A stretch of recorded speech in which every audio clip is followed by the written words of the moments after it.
Hey YouTube, it's Koya checking in. I hope that everyone is well today. So I wanted to get on here and I wanted to talk a little bit with you guys, and I wanted to talk about a topic that is kind of sensitive for me and my family. But like I always say, I'm one to lean into vulnerability, and I just want to inspire someone out there that may be chugging along the same journey as I am. So if you guys don't know, I have a 2-year-old son. He just turned 2 back in October, and we are going through early intervention. So, for those of you who don't know what early intervention is, early intervention, it's a program that offers babies and young children different types of services, and those services can range from speech therapy, occupational therapy, developmental therapy, and so on and so on. It's different type of therapies to address any type of developmental delays, um, or disabilities, or things like that. And I believe that every state offers this program, so you can look into it if this is something that you feel like your family could benefit from, your child could benefit from. Um, so yeah, I was introduced to this by the speech therapist down in Virginia, and she told me, you guys should look into it. It doesn't hurt to do so, and I'm really glad that I did, because I feel like it's better to get on top of something before waiting down the line to see, if you need some type of service.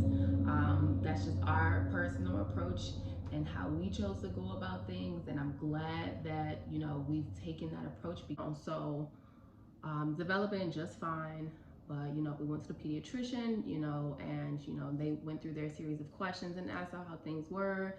And I said, I feel like I should hear more. This was back probably in April or so. And so it was like, I feel like I should hear more babbling, a little bit more words or so. And so that kind of was the start of the journey. From that point, we went and got hearing tests, and what else? First, it started off with the hearing test, and then speech therapy. And this all took place down south when we were in Virginia Beach. And since then, we've moved back up north. And that's how we were introduced to early intervention. So we got enrolled with speech and occupational therapy, and it has been about 5 months or so, and it's a journey, and I'm so glad that I had the forethought to speak up, and to be honest, at the doctor's office, and express any and all of my concerns.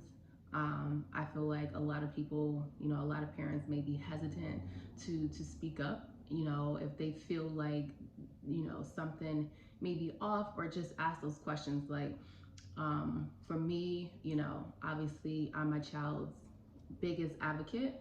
And so I have to speak up. I have to speak up. I have to ask questions, and I ask a million questions. So I'm really glad that, I spoke up and just ask questions, and just be mindful and observing, observing his milestones, and observing his development, and things like that. So like I said, fast forward, we've been enrolled in early intervention, and if I'm being completely honest, like it's been a journey, and it's been a lot of progress, but it is very time consuming, and it requires, a major commitment on everybody's part, my part, dad's part, like everybody's part, to make sure that we are putting our son in the best possible space to thrive and to grow and to develop, and reach his milestones. Um, so yeah, it's a huge commitment. I definitely had to maneuver my way through a space where that space of feeling guilt, was there something that I did or something that I didn't do? Like, why isn't he talking? What's going on? And but had to be reassured, like, listen, you didn't do anything, you did everything right. And sometimes, kids develop at their own pace, and that's something that I've had to really embrace and accept, that kids really do develop at their own pace. And so you're only doing yourself a disservice and everyone else by looking at other kids and seeing what they're doing, and then putting your child next to that kid and saying, well, why isn't my kid doing this, or why isn't my kid doing that? Like, that is the biggest thing in all of this, is to focus solely on your child and making sure that you're doing all that you can do to ensure that your child is growing, developing, and thriving at their own pace, right? And everything that we do in therapy, with the occupational therapy, like, we make it a point to reinforce that, not only for 30 minutes, but like for an hour plus. So whatever it is that, is going on in therapy, that's going on in school, I really try to make sure I'm doing my part to continuously reinforce that, because from the point of starting the program up until this point, like, we've noticed so much progress. And that could very well be progress that has been made on his own, but it doesn't hurt to have experts and specialists that are willing, able, and capable to lend their expertise and provide you with more tools, more resources, more strategies, and just more information. Like, there is an endless supply of information out there, and I am here to gobble it all up.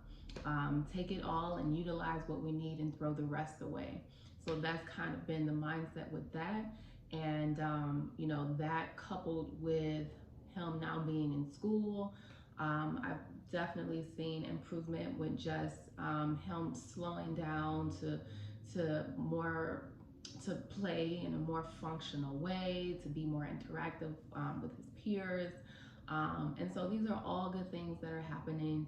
And I am, again, really glad that we took this step, and that I had the forethought to say, hey, I feel like, maybe he should be doing a little bit more babbling, or, is it normal for, him not to have said, any words up until this point.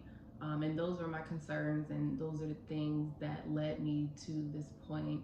And so I really just want to encourage any mother, father, parents out there who may have concern, whether it's a small concern or a big concern, whatever your concern may be, when it comes to different type of developmental delays and speech delays and things like that, to seek out early intervention, and again, to do your diligence, to do your research, and to tap into your resources. Believe it or not, there are like tons of resources available for this very thing. So definitely tap into it and use what you need, and the rest, so be it. So those are definitely my takeaways from this video. Be patient, okay? Be patient and understand, embrace and accept that all children, every children, will develop at their own individual pace.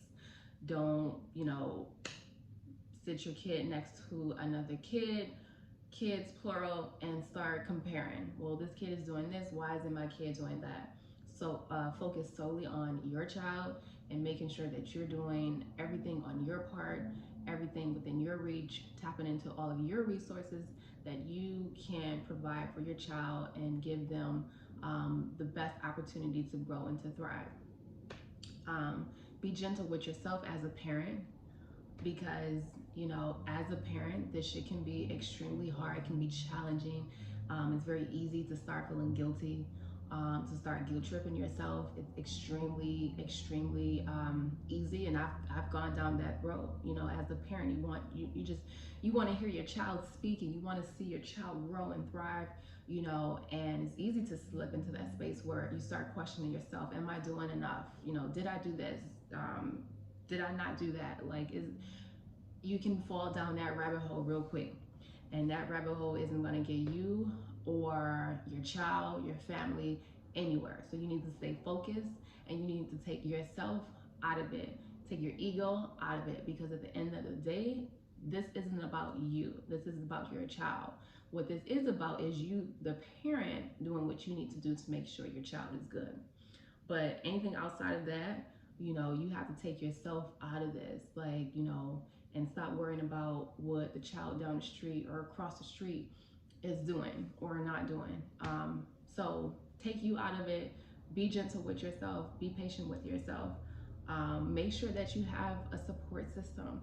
Everybody who comes in contact with your child, caregivers, siblings, make sure that everybody is abreast of what's going on so that they can do their part and reinforcing, strategies and things that are happening in therapy. As we all know, with children, they need repetition, repetition, repetition, repetition. So make sure that everybody that's involved are in the know and they're abreast of what's happening and what needs to happen, so that everybody can be on one accord. Create this nuclear support system because you need it. And let's see what else. I think that's it. That is it.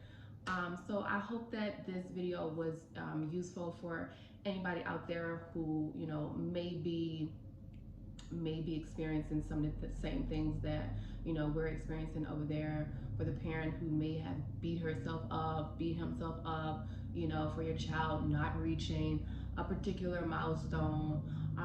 Somebody that you may know that you can pass this along and just remind them to just breathe and be patient, and lean into this process, lean into this journey, find the beauty in it, and trust and believe that all things are working out for your greater good, for your child's greater good, and that all is well. You know what I'm saying? And just let that be. You know what I'm saying? So thank you guys for watching my video. If you like this video, if this is your type of content, be sure to like and subscribe to my channel, and I will talk to you guys very soon. Bye.